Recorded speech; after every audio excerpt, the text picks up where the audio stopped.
नमस्कार साथियों, आपका स्वागत है मेरे इतिहास के सीरीज के अध्याय प्रथम के दूसरे पार्ट में। मैं आपका स्वागत करता हूं। आपको मैंने पहले अध्याय में बताया था कि प्राचीन इतिहास को प्राप्त स्रोतों के आधार पर 3 भागों में बांटा गया था। यदि आपने हमारा पहला वाला वीडियो नहीं देखा है तो लिंक डिस्क्रिप्शन में है, आप लोग वहां पर जाके देख लीजिए, तो ये वाला पार्ट आपको बहुत अच्छे से समझ में आएगा। उस पार्ट में मैंने विधिवत आपको यह बताया था कि प्राचीन इतिहास को प्राप्त स्रोतों के आधार पर किस प्रकार से उसका विभाजन किया गया है। उसके बाद में उसी पाठ से संबंधित आज है पाठ, जो कि परीक्षा के दृष्टि से महत्वपूर्ण जो प्रश्न बनते हैं स्थल और साक्ष्य के आधार पर, मैंने उनको कवर करने की कोशिश की है। आप लोग ध्यान से देखिए, मैं आपको बताता हूँ। परीक्षा की दृष्टि से महत्वपूर्ण स्थल तथा वहां से प्राप्त साक्ष्य। तो स्थल जो है हमारा दमदमा जो है यह हमारा यूपी के प्रतापगढ़ जिले में पड़ता है। यूपी के प्रतापगढ़ जिले में पड़ता है और यहाँ से हमें प्राप्त क्या हुआ है, एक ही कब्र में तीन मानव कंकाल, एक ही कब्र में 3 मानव कंकाल। दूसरा स्थल है हमारा आदमगढ़। आदमगढ़ जो है ये हमारा एमपी में पड़ता है, एमपी में। और इसमें जो है मध्य पाषाण काल के अंतिम चरण में पशुपालन। हमने आपको बताया था कि पाषाण काल को 3 भागों में बांटा था। आपको बताया था हमने पूरा पाषाण काल, मध्य पाषाण काल और नव पाषाण काल। और हमने आपको बताया था कि पूरा पाषाण काल में शिकारी था और खाद्य संग्राहक और आखेटक था, ठीक है। और वह पशुपालन नहीं करना जानता था। लेकिन हमने ये भी दूसरे पार्ट में बताया था कि वह मध्य पाषाण काल में आकर पशुपालन करना सीख गया था। तो वह जो था अंतिम चरण में उसने पशुपालन करना शुरू किया था। उसका साक्ष्य जो है आदमगढ़ मध्य प्रदेश से प्राप्त हुआ है। तीसरा स्तर है मेहरगढ़। मेहरगढ़ जो है वो पाकिस्तान में है और यहाँ से 2 साक्ष्य मिले हैं। प्राचीनतम स्थायी जीवन का प्रमाण। आपसे परीक्षा में पूछा गया कि प्राचीनतम स्थायी जीवन का प्रमाण सबसे पहले कहाँ से मिला, तो मेहरगढ़ पाकिस्तान से। और दूसरा है पाषाण काल से सिंधु घाटी सभ्यता तक के अवशेष, यानी जब से जीवन शुरू हुआ और सिंधु घाटी सभ्यता तक के जितने भी साक्ष्य हैं वो कहाँ पे मिले हैं, मेहरगढ़ में। यानी पाषाण काल से लेकर सिंधु घाटी सभ्यता तक के जितने भी साक्ष्य हैं वो मेहरगढ़ से सभी के सभी सभ्यताओं के वहाँ पे साक्ष्य मिले हुए हैं। हथनोरा जो है ये मध्य प्रदेश के सीहोर जिले में पड़ता है, जहां पर मानव खोपड़ी का प्रथम साक्ष्य मिला। आपसे परीक्षा की दृष्टि से पूछा जा सकता है कि मानव खोपड़ी का प्रथम साक्ष्य कहां से मिला है, तो हथनोरा कहां पड़ता है, मध्य प्रदेश के सीहोर जिले से, ठीक है। फिर एक आता है बुरझोम वह स्थल है जो जम्मू कश्मीर के श्रीनगर जिले में पड़ता है और यहाँ पर गर्त आवास जैसे जमीन में रहने के आवास के साक्ष्य। और हमने आपको पिछले वीडियो में बताया था कि यहाँ पर आपको मानव कुत्ते और के कंकाल और एक साथ दफन करने का भी साक्ष्य यहाँ पर मिला हुआ है। वो मैंने आपको पिछले वीडियो में बताया था, आप लोग देख लीजिएगा। और ये जो खोज किसने की थी, डी टेरा एवं पीटरसन द्वारा ये खोज की गई थी। मानव कंकाल, कुत्ते का कंकाल और गर्त आवास जो कि श्रीनगर जम्मू कश्मीर में।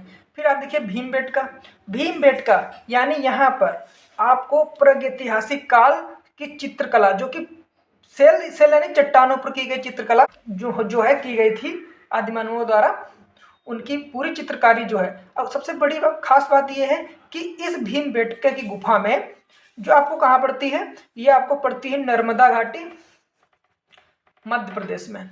और जो इसका जिला है वो रायसेन जिला नर्मदा घाटी मध्य प्रदेश में पड़ती है। और इसकी खास बात यह है कि प्रागैतिहासिक काल को हमने 3 बार बांटा था। पूरा पाषाण काल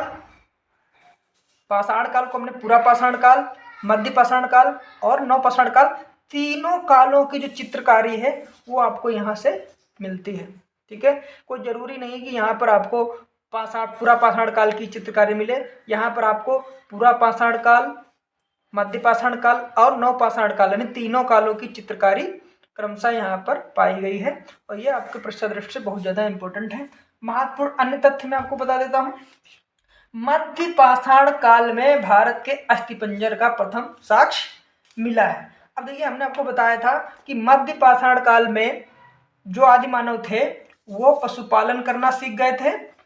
कब? अंतिम चरण में। और उन्होंने अपने हथियारों में अस्थि यानी हड्डियों के हथियारों का भी प्रयोग करने लगे थे। ठीक है, ये हमने आपको पिछले वीडियो में बताया था। तो मध्य पाषाण काल में भारत में अस्थिपंजर का प्रथम साक्ष्य मिलता है। तो आपसे प्रश्न पूछा सकता है कि अस्थिपंजर का प्रथम साक्ष्य किस काल में मिलता है? तो मध्य पाषाण काल में मिलता है। कहाँ मिलता है? भारत में। ठीक है, भारत में जो है अस्थिपंजर का प्रथम साक्ष्य मध्य पाषाण काल में मिलता है।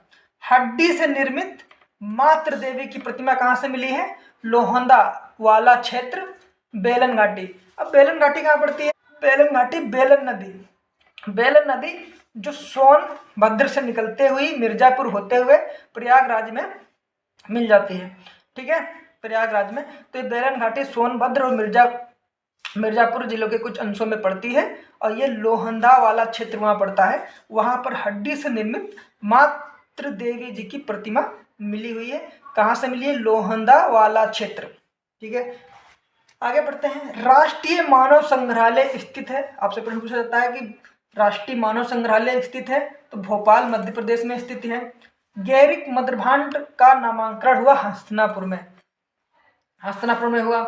और 1901 में लॉर्ड कर्जन के समय पुरातत्व सर्वेक्षण विभाग को केंद्रित कर भारतीय पुरातत्व सर्वेक्षण का नाम दे दिया गया और इसके जो प्रथम महानिदेशक थे जॉन मार्शल थे। ठीक है, आगे बढ़ते हैं। मध्य पुरा पाषाण काल। हमने आपको बताया था कि पाषाण काल को 3 भागों में बांटा गया है पिछले वीडियो में। पाषाण काल को पुरा पाषाण काल, मध्य पाषाण काल और नव पाषाण काल। हमने आपको बताया था कि पूरा पाषाण काल को भी 3 भागों में बांटा गया है। पहला बताया था कि पूर्व पुरा पाषाण काल, फिर मध्य पुरा पाषाण काल और नव पुरा पाषाण काल। ठीक है, उसमें हमने आपको बताया था कि उनके प्रयोगों के आधार पर जो हथियारों का जो आकार, साइज और उनके जो तरीके थे, प्रयोग करने वाले पत्थरों के तरीके थे, वो बदल गए थे। तो हमने आपको बताया था पूरा पाषाण काल में क्या था, वो लोग क्रोड टाइप की यानी नुकीले टाइप के हथियारों का प्रयोग करते थे। फिर मध्य पुरा पाषाण काल में वो फलक टाइप के हथियारों का प्रयोग करते थे, फलक टाइप के जैसे गड़सा, कुल्हाड़ी। और फिर हमने आपको बताया था कि उन्होंने नव पुरा पाषाण काल में खुरचनी और विरादरणी करके, जैसे खुरचने खाल वाल निकालने के लिए उस तरीके के उन्होंने हथियारों का प्रयोग कर दिया था। तो यहीं पे लिखा है मध्य पुरा पाषाण काल को फलक संस्कृति कहा जाता है, क्योंकि यहाँ पर फलक टाइप के हथियार बहुत ज़्यादा पाए जाते हैं, इसलिए मध्य पुरा पाषाण काल को फलक संस्कृति कहा जाता है। भारतीय उपमहाद्वीप में प्राचीनतम कृषि के साक्ष्य लहुरा देव, जहाँ पर प्राचीनतम कृषि के साक्ष्य और चावल के साक्ष्य प्राप्त किए गए, जिनका जो आकलन है 9000 ईसा पूर्व से 7000 ईसा पूर्व के माने जाते हैं। ठीक है, उसके बाद में गेहूं का साक्ष्य मेहरगढ़ पाकिस्तान से मिला हुआ है, जो कि 7000 ईसा पूर्व के हैं। लहुरा देव के बाद दूसरा भारतीय प्राचीनतम नव पाषाण काल का जो स्थल है वो कोइलडीवा है। कोइलडीवा जो कि चावल की भूसी के लिए फेमस है। और मक्का का प्रथम प्रयोग जो साक्ष्य मिला है मैक्सिको अमेरिका से। और खेती का या चावल का सबसे प्राचीनतम साक्ष्य जो है लहुरा देव में ही मिला हुआ है। दोस्तों, यदि आप लोग बहुत अच्छे तरीके से इस चैप्टर को समझना चाहते हैं और पुराने अध्याय को भी आप लोग देख लीजिए, एक बार चलो हम रिवीजन कर लेते हैं। परीक्षा के दृष्टि से महत्वपूर्ण स्थल दमदमा, एक ही कब्र में 3 मानव का कंकाल पाए गए। आदमगढ़, मध्य पाषाण काल के अंतिम चरण में पशुपालन हुआ, ऐसा साक्ष्य मिलता है। कहाँ से? आदमगढ़ से। मेहरगढ़, प्राचीनतम स्थायी जीवन का प्रमाण कहाँ से सबसे पहले मिलता है? मेहरगढ़ पाकिस्तान से। पाषाण काल में सिंधु घाटी सभ्यता तक के सभी प्रकार के जो साक्ष्य पाए गए हैं वो मेहरगढ़ से प्राप्त किए गए हैं। प्रश्न आपका इस तरीके से रहता है कि निम्नलिखित में कौन सा ऐसा स्थल है जहाँ पाषाण काल से लेकर सिंधु घाटी तक सभ्यता के सभी प्रकार के साक्ष्य यहाँ पाए गए हैं? मेहरगढ़ में। हथनौरा, मानव खोपड़ी का प्रथम साक्ष्य यानी मानव कंकाल। ठीक है। बुर्जहोम, गर्त आवास यानी जमीन में रहने के आवास तथा कुत्ते तथा मानव को एक साथ दफनाने का भी यहाँ से आपको साक्ष्य मिलता है। प्रागैतिहासिक काल से लेकर और आपके नवपाषाण काल की जितनी भी चित्रकारी आदि मानवों द्वारा की गई है उसकी सब चित्रकारी जो है दीवारों पर यहाँ भीमबेटका की गुफा में मिलती है आपको। ठीक, अन्य महत्वपूर्ण हमने बताया मध्य पाषाण काल में भारत में अस्थिपंजर का प्रथम साक्ष्य मध्यकाल से मिलता है। हड्डी निर्मित माता देवी की लोहंदा वाला क्षेत्र बेहन घाटी। राष्ट्रीय मानव संग्रहालय स्थित है भोपाल में। गैरिक मृदभांड का नामांकन किया गया हस्तिनापुर में। 1901 में लॉर्ड कर्जन के समय पुरातत्व सर्वेक्षण का नाम बदलकर भारतीय पुरातत्व सर्वेक्षण कर दिया गया, जिसका महानिदेशक जॉन मार्शल को बनाया गया। मध्यपुरा पाषाण को फलक संस्कृति भी कहा जाता है, क्योंकि उनके हथियारों में क्रोढ़ पद्धति से फलक संस्कृति फलक टाइप के हथियार ज्यादा पाए गए, तो इसीलिए मध्यपुरा पाषाण को फलक संस्कृति काल भी कहा जाता है। भारतीय उपमहाद्वीप में प्राचीनतम कृषि का साक्ष्य लहुरा देव से प्राप्त हुआ, जो कि चावल 9000 ईसा पूर्व से 7000 ईसा पूर्व के बीच के हैं। गेहूं का साक्ष्य पाकिस्तान मेहरगढ़ से प्राप्त होता है, जो कि 7000 ईसा पूर्व का है। लहुरा देव के बाद प्राचीनतम भारतीय नवपाषाणिक काल का जो स्थल है वो कोलडीवा चावल की भूसी के लिए फेमस है। यहाँ पर चावल की भूसी का साक्ष्य प्राप्त हुआ। और मक्का का प्रथम साक्ष्य मेक्सिको से प्राप्त होता है। यदि हम लोग यहाँ पर देखें कि खेती का सबसे प्रथम साक्ष्य कहाँ से प्राप्त हुआ, तो लहुरा देव से। और पूछा जाए चावल का सबसे प्रथम साक्ष्य कहाँ से प्राप्त हुआ, तो लहुरा देव से। तो चावल हो चाहे कृषि हो, सबसे प्राचीनतम साक्ष्य लहुरा देव से प्राप्त हुआ। दोस्तों अभी हमने शुरुआत की है, तो हो सकता हो मेरे पढ़ाने में थोड़ा हेजिटेशन हो, लेकिन दोस्तों यदि आप लोग ऐसे सपोर्ट करते रहेंगे तो मैं एक समय ऐसा आएगा कि पूरा कोर्स आपको पूर्ण करा दूंगा और आपको बहुत अच्छे से समझ में भी आएगा, बहुत सी चीज़ें याद भी रहेंगी।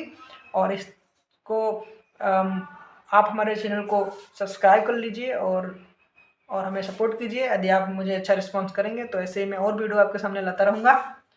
धन्यवाद।